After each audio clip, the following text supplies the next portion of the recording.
శ్రీకాకుళం జిల్లాలో డయేరియా ప్రభావిత ప్రాంతాల్లో collector Swapnil Delkar Unkar, joint collector Farman Ahmed పర్యటించారు. సిమన్న ఆసుపత్రి, బోడెనుకు, కోవెల, ఎడ్చెర్ల వీధి పరిసరాల్లో పారిశుధ్య పనులు, త్రాగునీటి పైప్లైన్ల క్షేత్రస్థాయిలో తనిఖీలు చేశారు.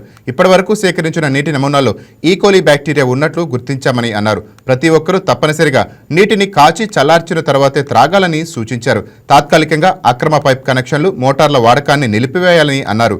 విధుల్లో నిర్లక్ష్యం వహించే అధికారులపై కఠిన చర్యలు తీసుకుంటామని హెచ్చరించారు. ఈ